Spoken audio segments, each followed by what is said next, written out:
Karena batis kita pada adatnya, pada biasa kayak itu. Sedangkan sembahyang ini adalah ibadat yang berbeda dengan adat. Sembahyang ibadat berbeda dengan adat. Nah, adat kita batis sejem itu biasanya. Bila sembahyang jangan lagi dipakai adat, ini mesti ibadat. Nah, ibadat macam apa? Lurus, batis ratakan supaya jariji 10 batis ini umpat seluruhnya menghadap kepada kiblat. Baik laki-laki, baik bini-bini sama itu.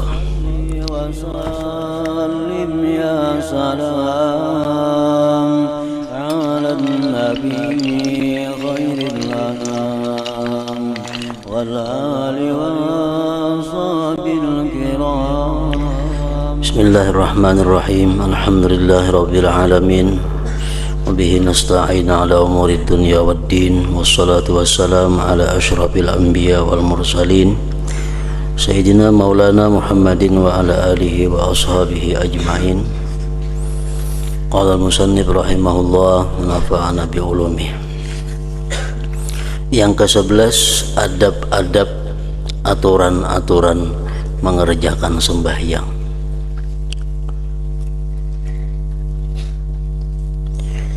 Apabila engkau telah selesai bersuci daripada najis pada badan,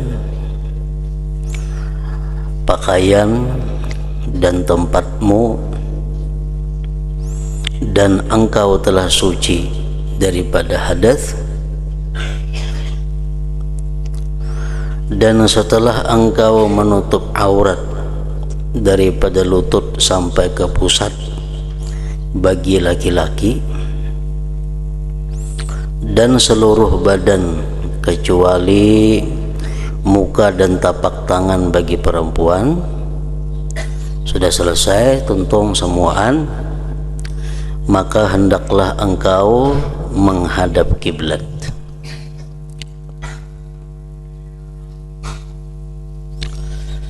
Maka hendaklah engkau menghadap kiblat dalam keadaan berdiri dan merenggangkan sedikit di antara dua kaki.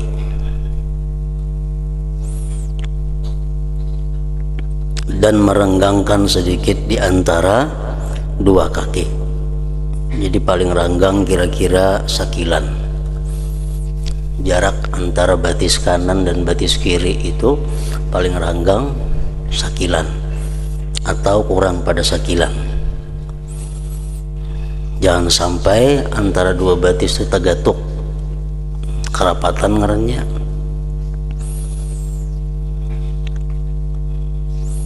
Direnggangkan dua batis, jangan rapat kayak apa rapat tagatuk, dan jangan limpua pada sakilan.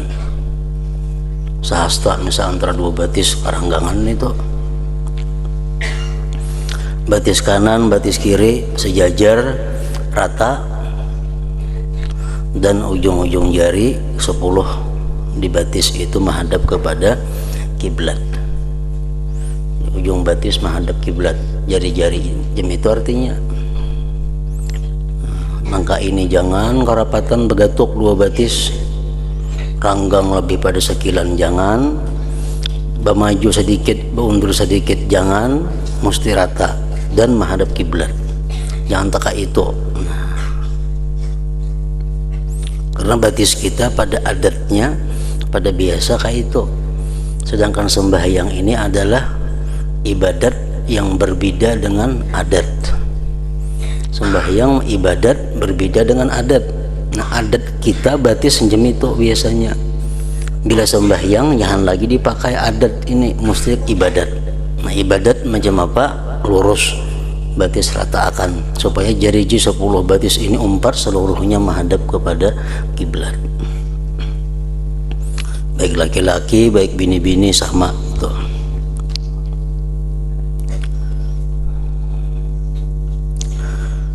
Dan berdirilah dengan tegak.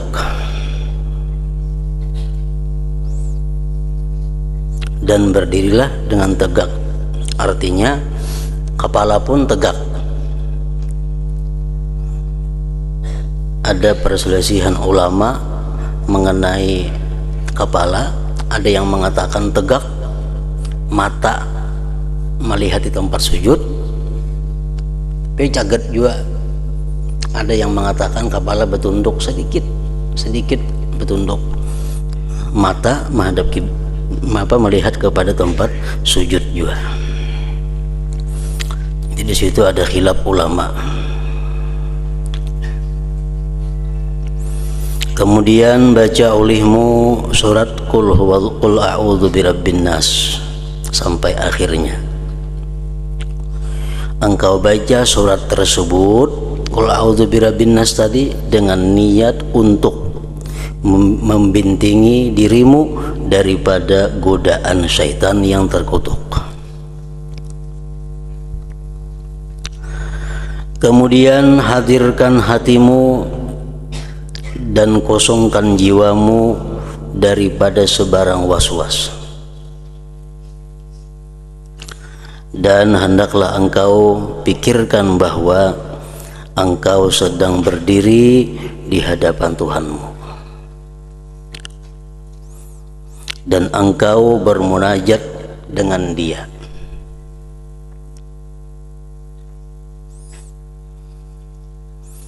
Bermunajat dengan Dia. Jadi munajat itu isim masdar, timbangan mufa'alah. Naja yunaji munajatan, timbangannya qatala yuqatilu muqatalatan. Nah itu biasanya menunjukkan berdua. Munajat saling berdialog, saling jawab menjawab, saling minta memberi. Itu munajat. Jadi orang munajat tuh kadang mau surangan pasti ada yang dimunajati. Sama orang bakalahi maulah surangan bakalahi, pasti ada yang dikalahi. Timbangannya itu qatala yuqatilu muqatalatan, naja yunaji munajatan. Nah di hadapan Tuhanmu dan engkau bermunajat. Jadi kita berdiri di hadapan Tuhan itu sambil kita merasakan sebentar lagi kita akan bermunajat. Sebentar lagi kita akan dipanggil masuk ke dalam satu ruangan untuk bermunajat, untuk berdialog, bermunajat dengannya. Maka hendaklah engkau malu sekiranya engkau bermunajat kepadanya dengan hati yang lalai. Malu atau takut, tingkatan yang lebih rendah takut. Kita takutan lawan Tuhan kalau sudah dipanggilnya munajat bepandir, kita dalam keadaan pikiran ke lain, takutan kita. Nah, yang lebih baik lagi pada takutan malu.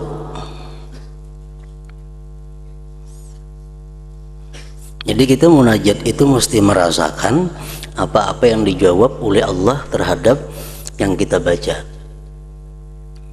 Kita membaca alhamdulillahirabbil alamin, itu Tuhan menyahut kepada kita, ya Tuhan, hambaku telah memuji aku. Alhamdulillahirabbil alamin, itu Tuhan menyahuti kita, ikam ya Tuhan sudah memuji kepadaku. Ar-Rahmanir-Rahim, mereka memuji pulang yang kedua untukku. Maliki yaumiddin, Tuhan kan memuji lagi kepada aku yang ketiga. Iyyaka na'budu wa iyyaka nasta'in. Nah ini ya Tuhan perpisahan antara pujian engkau lawan apa yang engkau hendak minta. Kita minta ihdinas siratal mustaqim, berikan aku petunjuk kepada jalan yang lurus. Tuhan menyahut apa? Ku beri apa yang kamu minta itu gitu Tuhan. Nah itu ngarannya munajat. Jadi sembahyang itu kita mesti merasakan dalam hati kita bahwa apa yang kita baca itu didengar oleh Tuhan dan disahut oleh Tuhan. Nah kita takutan kalau dalam sembahyang itu lalai, takut kalau sembahyang itu kita lupa, terhadap apa yang kita baca, terhadap apa yang disahut Tuhan kepada kita.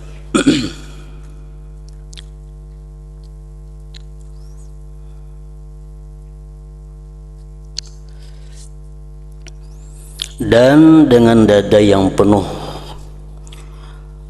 berserabut dengan was-was dunia, takut kita, bisikan syahwat dan hawa nafsu, dan ketahuilah bahwa Allah Ta'ala mengetahui segala rahasiamu. Allah tahu kita lalai, kita pikiran ke lain, Allah tahu itu. Dan melihat Tuhan ke dalam hatimu, dan ia hanya menerima sembahyangmu yang khusyuk dan penuh rendah diri. Dalam sembahyang itu jelas sudah kita ada sifat rendah diri. Kenapa? Ngarannya gini so sembahyang, ngarannya gini salat. Salat itu artinya apa? Permohonan, doa. Setiap orang yang minta itu mesti merendahkan diri. Kalau orang minta lawan sesuatu, minta kepada Allah dengan hati yang sombong, jelas sudah ditolak oleh orang yang kita mintai itu. Nah, sembahyang, menyembah yang kuasa. Kalau kita menyembah, pasti kita merasakan bahwa diri kita ini hina. Kalau kita menyembah, kita pasti merasakan diri kita berhajat. Kalau kita menyembah, kita merasakan bahwa yang disembah itu orangnya mulia, agung, kaya, raya, gagah, perkasa, dan sebagainya. Bila kita kadang merasakan dalam sembahyang hal-hal seperti itu, ngarannya kada sembahyang. Orang yang minta kepada orang lain, orang yang minta pasti merasa bahwa dirinya ini kurang.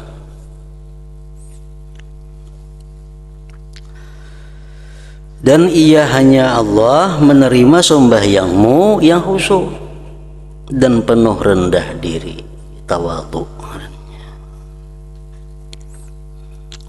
Maka sembahlah Tuhanmu seakan-akan engkau melihatnya. Itu tingkatan orang-orang aulia. Sembahlah Tuhanmu seakan-akan engkau melihatnya. Itu makam ihsan yang tertinggi.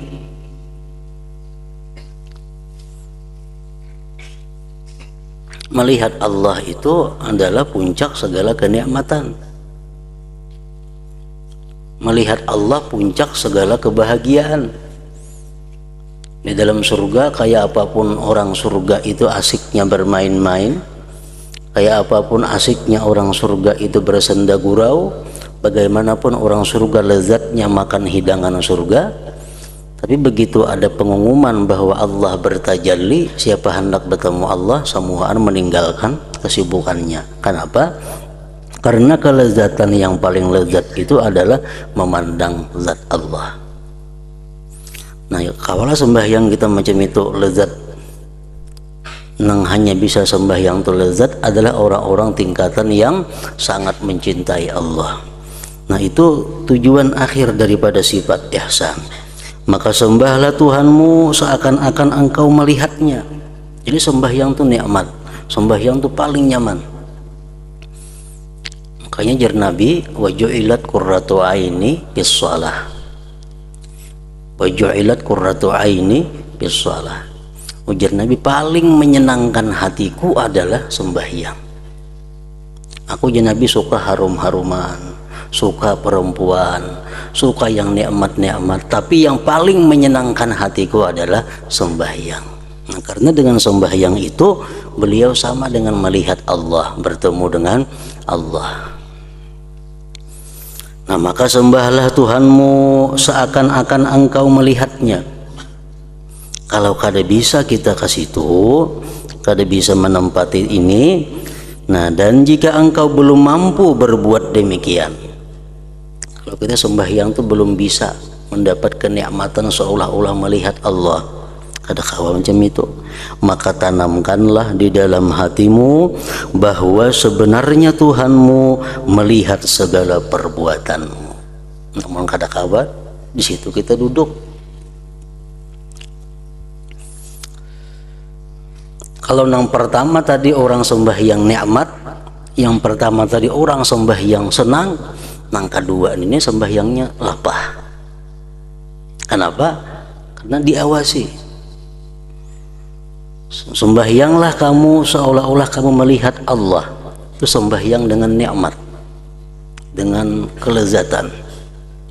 Kalau kita kadakawa macam itu, sembahyanglah kamu seolah-olah kamu itu diawasi oleh Allah Subhanahu wa Ta'ala. Sembahyanglah kamu dalam keadaan merasakan bahwa kita ini dipantau, diawasi oleh Allah.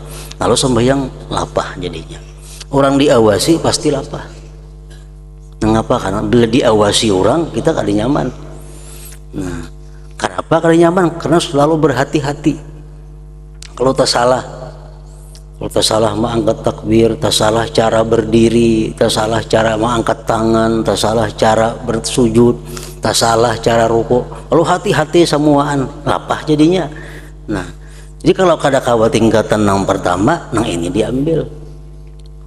Dan kadakawa kita langsung kepada sembahyang itu lezat, kepada sembahyang itu nikmat sebelum kita merasakan dahulu sembahyang ini diawasi oleh Allah. Ini tingkatan-tingkatannya macam itu.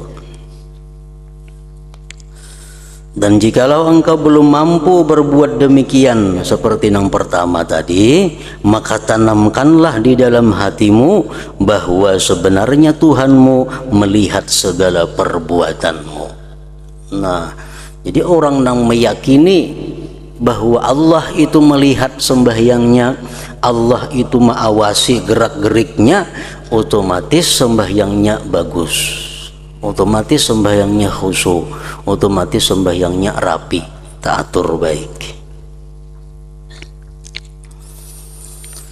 Dan apabila hatimu masih tidak mau hadir dan anggotamu tidak tenang, tuh sudah sembahyang hendak merasa akan kayak apa sembahyang itu supaya bujur-bujur merasa diawasi Allah, kadakawa. Sudah berusaha sembahyang tuh hendak merasakan bahwa Allah tuh memantau gerak-gerik, kadakawa mau hadir macam itu. Nah, maka ini adalah berpuncak daripada kurangnya ma'rifatmu terhadap kebesaran dan keagungan Tuhanmu. Itu kendalanya. Karena kita kurang ma'rifat, kurang mengenali keagungan Allah. Sebabnya kita kurang merasakan bagaimana pengawasan Allah. Coba engkau bayangkan perbandingannya. Jika ada orang yang saleh, jika ada orang yang saleh daripada keluargamu atau tetanggamu atau gurumu yang sedang memperhatikan dan meneliti sembahyang, kita bayangkan, kita ini sembahyang di hadapan orang yang takwa, kita sembahyang di hadapan orang yang saleh di antara lingkungan kita. Pasti ketika itu engkau akan mendapati hatimu menjadi khusyuk kepadanya, kepada orang saleh tadi. Bayangkan kalau kita sembahyang di hadapan guru kita, pasti hati kita khusyuk lawan guru kita yang mengawasi itu. Pasti. Ketika itu engkau akan mendapati hatimu menjadi khusyuk kepadanya dan segala anggotamu menjadi tenang di hadapannya. Gatal-gatal saja kalau bani manggaru, karena sembahyang di hadapan guru, karena sembahyang di hadapan orang yang saleh, saling gatalan itu kalau bani manggaru. Kenapa? Karena merasa sidin mengawasi sembahyang kita. Kita merasakan bahwa sidin memantau, melihati sembahyang kita. Otomatis anggota badan pun khusyuk.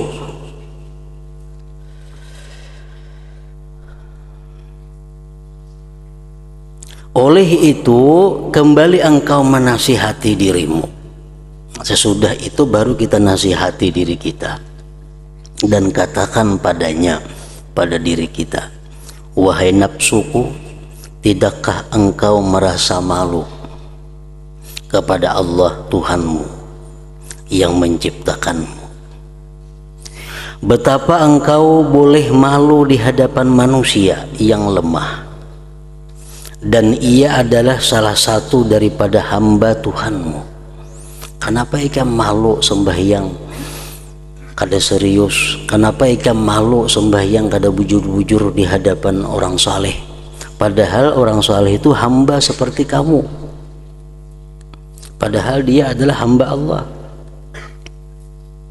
Apabila manusia itu meneliti, mengawasi sembahyangmu, engkau boleh khusyuk, engkau bisa khusyuk, dan anggotamu menjadi tenang, dan sembahyangmu menjadi elok di hadapannya si manusia tadi.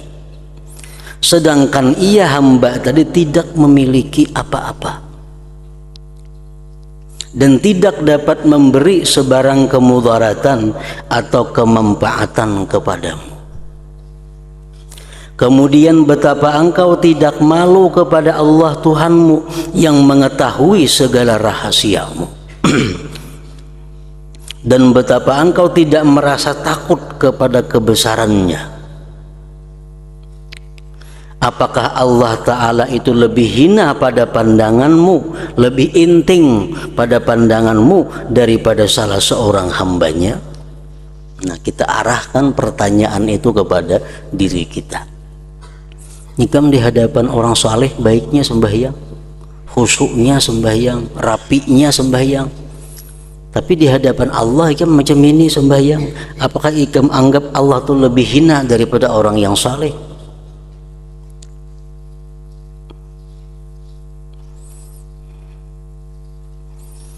Kita lalai kepada Allah di luar sembahyang lebih baik daripada lalai dalam sembahyang.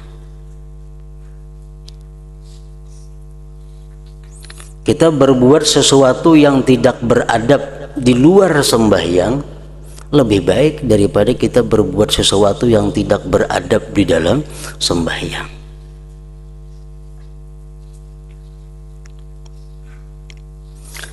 Maka alangkah besarnya kezalimanmu. Zalim bana kita ngarannya, lebih menghormati hamba daripada menghormati Allah. Alangkah zalimnya kita. Dan alangkah bersangatannya jahilmu. Dan alangkah besarnya permusuhanmu terhadap dirimu sendiri. Jahat bana kita macam itu.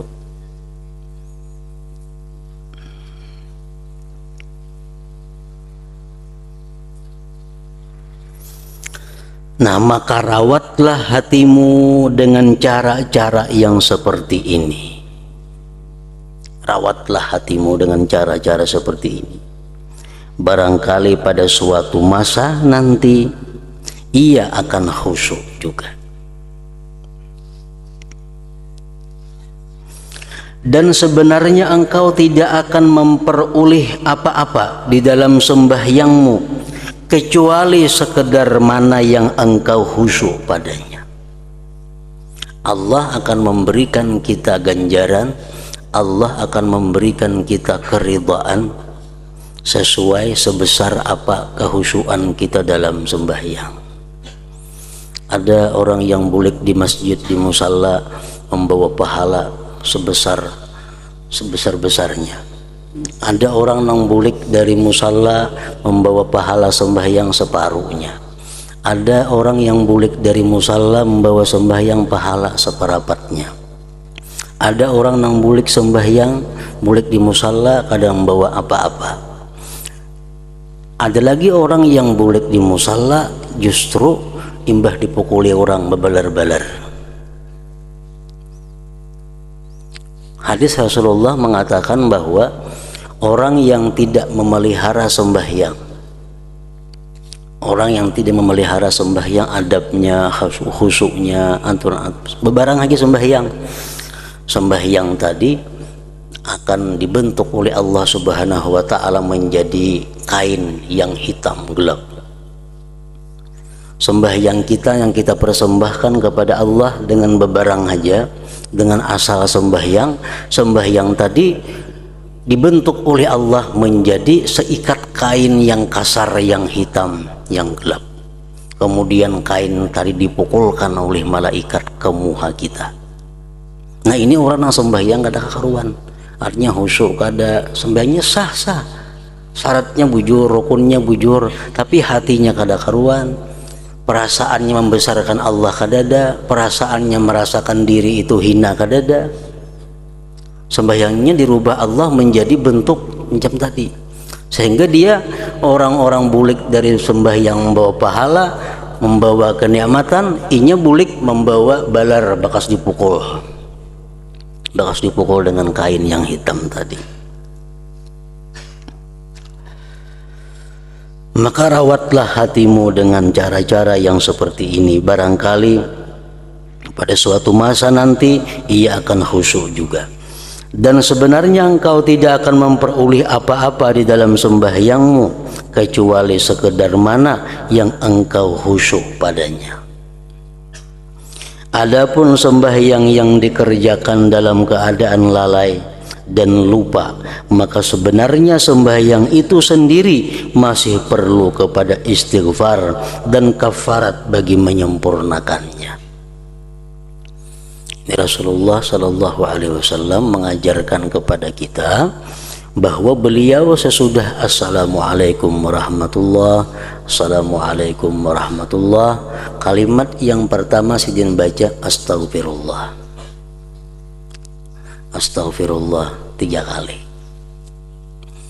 Dari riwayat lain lagi bertambah Astaghfirullah alladzi la ilaha illa huwal hayyul qayyum wa atubu ilaihi 3 kali.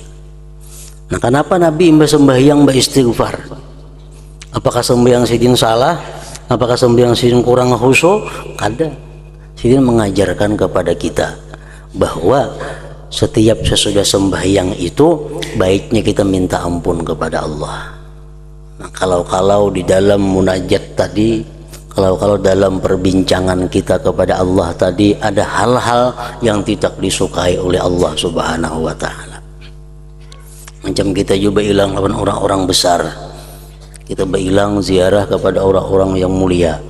Nah, sudah berpandir kita lawan sidin, sudah disuruh banyu, sudah apa, nah kita hendak bulik, kami hendak pulihkan. Nah, jadi mohon maaf kalau ganggu pian, minta ampun kalau salah kata lawan pian, salah kelakuan lawan pian, jadi mohon dimaafi.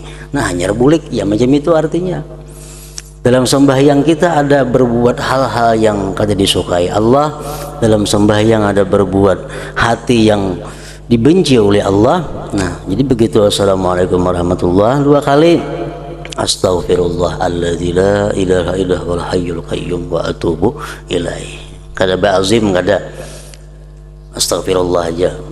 Al azim kada, Astaghfirullah alladzi la ilaha illa huwal hayyul qayyum wa atubu ilaihi, Astaghfirullah alladzi la 3 kali. Nah, bila mana kita demikian itu sedikit banyaknya akan mengurangi, menambali apa-apa nang kurang, mengurangi marahnya Allah terhadap kekurangan sembahyang tadi. Bisa menambali nang kurangnya itu dengan istighfar sesudah sembahyang. Jadi istighfarnya 3 kali.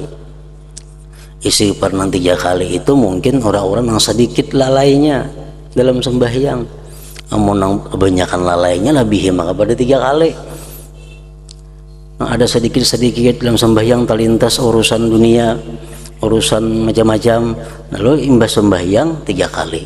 Amun nang bilang pol kada khusyuk sembahyangnya itu 1000 kali mak imbas sembahyang astagfirullah itu.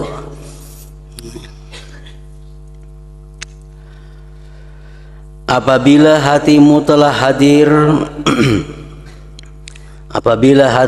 hadir maka jangan lupa engkau membaca iqamah.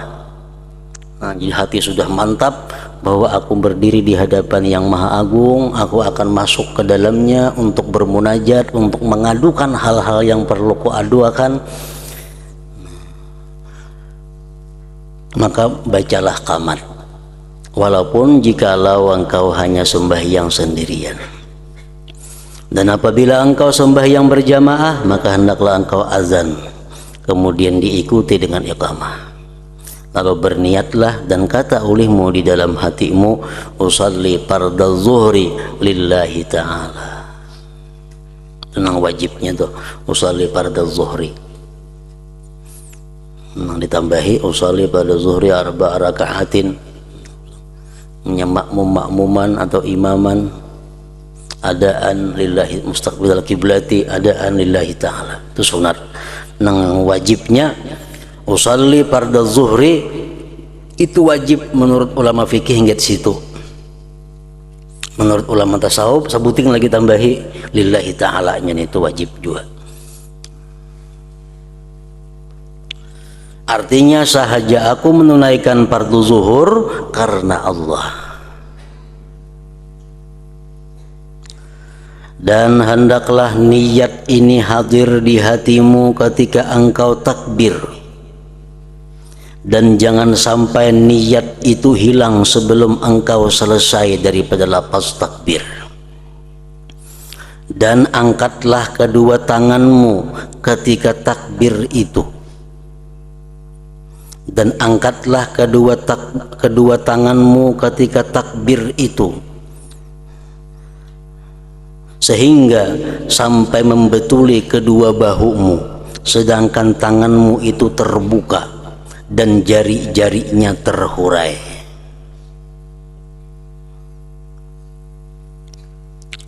Jadi ini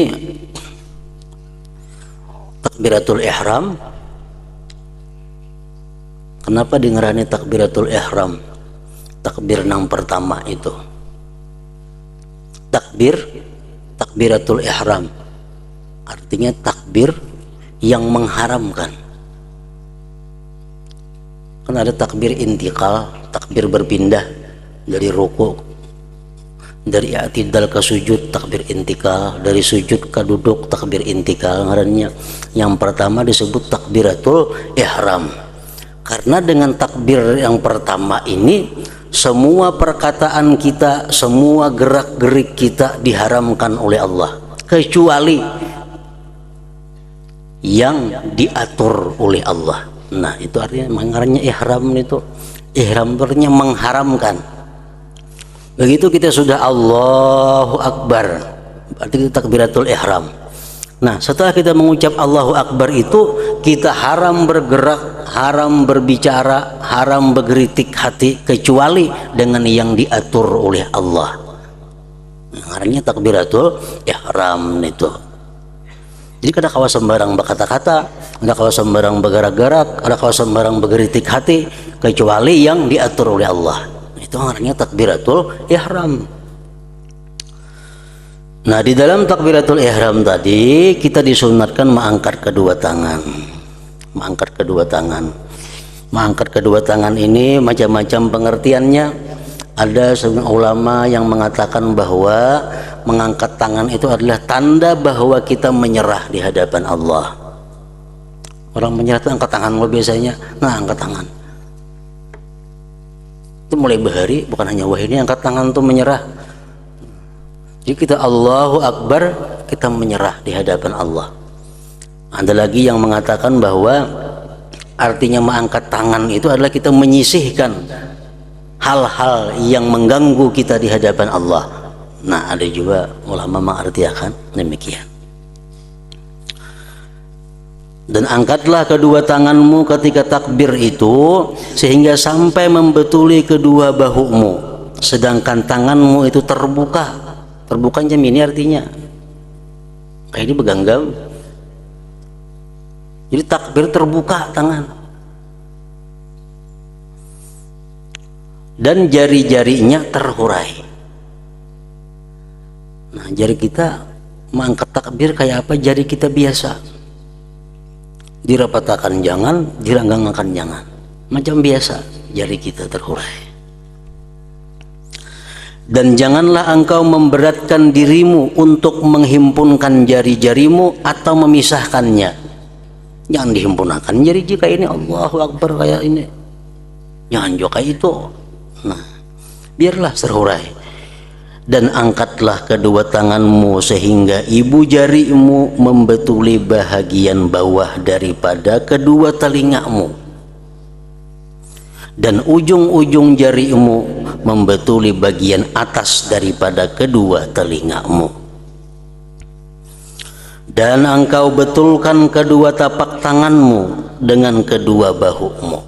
Jadi angkat ini sejajar bahu, jangan limpua pada bahu, ke bawah jangan pada bahu.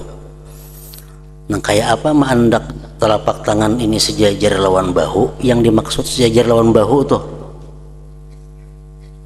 ada yang mengatakan, nah sejajar lawan bahu loh nih, jangan kayak itu, nah terbuka pada bahu ngarannya. Jadi kayak ini sejajar lawan bahu, dan tingginya mengangkat tangan ini supaya ujung jari paling tinggi membetuli ini, ibu jari membetuli telinga bawah ini. Sama bini-bini laki-laki jam itu.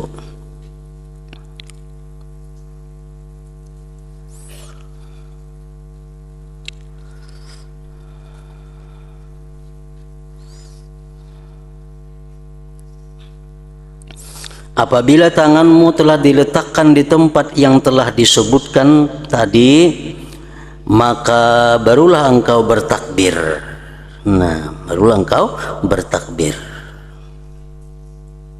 Kemudian lalu engkau turunkan kedua tanganmu dengan perlahan-lahan, dan jangan engkau tekan kedua tanganmu ketika engkau mengangkat.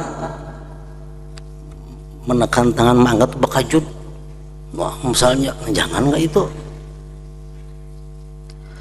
Dan menurunkan pun jangan, nah turunnya jangan juga. Dan jangan pula engkau tekan kedua tanganmu ke belakang, limpua ke langit nininya, maulah itu. Dan jangan pula engkau tolakkan ke sebelah kanan kayak itu, atau ke sebelah kiri kayak ini. Dan apabila engkau telah turunkan kedua tanganmu ke bawah, maka hendaklah engkau mengangkatnya semula untuk meletakkannya ke bawah dadamu dengan sedikit berat ke sebelah kiri. Jadi ada 5 cara oleh para ulama-ulama disimpulkan kayak apa cara mengangkat tangan itu. Nah, jadi kita jangan lepas pada 5 macam itu cara mengangkat tangan. Cara bertakbiratul ihram tadi, ada pendapat ulama yang ini dikuatkan, dimu'tamadkan oleh Imam Ghazali. Jadi mengangkat tangan itu kita kada usah bertakbir dahulu, angkat tangan rata akan sejajar dengan ini tadi. Nah, sudah sejajar dengan ini tangan pas, sudah anyar Allahu Akbar. Jadi mengangkatnya ini kada usah bertakbir, sudah asap pas di sini, asap pas andaknya ini anyar Allahu Akbar. Nah, kayak itu. Ada lagi pendapat yang kedua, kawah jadi ikuti juga, jangan keluar pada 5 macam ini. Nah, yang kedua nya mengangkat tangan ada bertakbir, angkat tangan sampai di sini gana tangannya Allahu Akbar, turunnya beranai akur juga jam itu. Jadi turun naik kada bertakbir, nang bertakbir pas tangan di atas, begitu sampai ke sini pas sudah Allahu Akbar. Nah, turunnya kayak itu, turun naik ada berbunyi di atas saja. Angka itu boleh juga.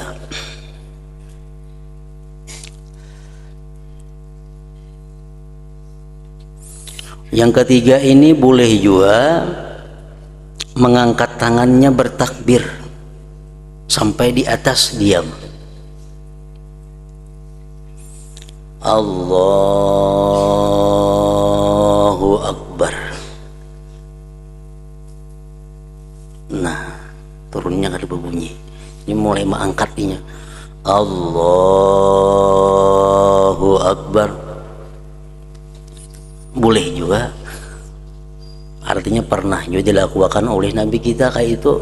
Karena ulama ini menilai 5 perkara ini yang pernah dilakukan oleh Nabi.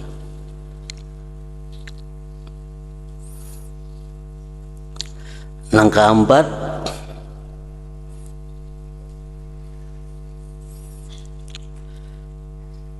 Allahu Akbar. Juntayakan tangan ke bawah sama sekali. Kayaknya nyari naik akan ke sini berenai. Jarang ada kita nih tuh. Namunnya ada, bujur aja juga nih tuh. Jadi tangan ke bawah sama sekali dulu juntai. Ini panjang takbirnya. Nama Nabi Nawaswis cocok nih. Allahu Akbar. Juntai ke bawah, hanya angkat ke sini. Nah, keempat.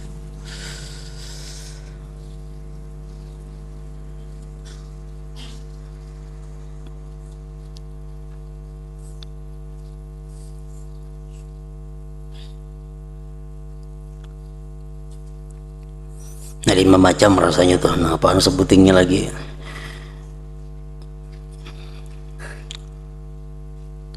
Nah, jadi jangan keluar pada itu. Dan hormatilah tanganmu yang kanan dengan meletakkannya di atas tangan kiri. Dan buka jari-jarimu yang kanan dengan engkau meletakkannya membujuri hasta tanganmu yang kiri, dan pegangkan tanganmu yang kanan itu ke atas pergelangan tangan kiri. Ya sudah tadi Anda ke sini, ini kan di tengah-tengah, artinya kalau menjeminin kita disuruh ke kiri sedikit, sajari ya banyaknya ke kiri mengambil, nah sedikit ke kiri. Lepas di tengah-tengah jam ini kita disunatakan sedikit ke kiri. Kebanyakan kita terlalu ke kiri, ada kayak ini banyak kayak ini orang sembahyang kaki kita lalu ke kiri. Kalau kada baik dilihat, nah pirut. Bila kita kada baik, Tuhan melamat kada baik. Jadi di tengah ke kiri sedikit saja, asal ada ke kiri yang kaliwatan. Jadi dan buka jari-jarimu gisidin tadi, dan buka jari-jarimu yang kanan dibuka, ini artinya dan engkau letakkan membujuri hasta. Nah, jari-jari membujuri hasta nih, hasta.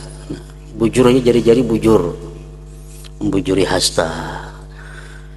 Hastamu, hasta tanganmu yang kiri, dan pegang tanganmu yang kanan itu ke atas pergelangan tangan kiri. Ada mengatakan seperti itu. Kayak ini contohnya ada. Jadi dua nang dibujurakan ke jariji ke siko kan ya, ke pergelangan. 3 ini nang mengikuti pergelangan tangan kiri. Dan Imam Ghazali macam ini. Kenapa di sini maka 2 ini andaknya di sini? Karena 2 ini berfungsi di sini untuk mengandang supaya parut jangan naik ke hati. Ini mikir makan terus. Nah, yang ketiga hati jangan turun ke parut. Jadi dikandang dengan 2 jari J ini. Itu mungkin tapaulnya di situ. Nah, jadi 3 jari J memegang nih ingkol tangan ini. Nah, 2 jari J membujur pergelangan. Nah, kayak itu. Dan baca olehmu selepas takbir itu akan 2 iftitah, Allahu Akbar kabira walhamdulillah katsira wa subhanallahi bukratan wa asila wajjahtu wajhiya lilladzi fatara as-samawati wal arda hanifan wa ma ana minal musyrikin inna salati wa nusuki wa mahyaya wa mamati lillahi rabbil alamin la syarika lahu bidzalika umirtu wa ana minal muslimin. Nah, situ dulu kena sambung.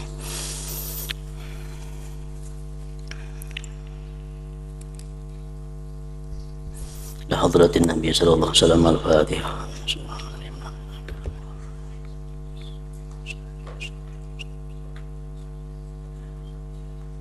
بسم الله الرحمن الرحيم. الحمد لله رب العالمين.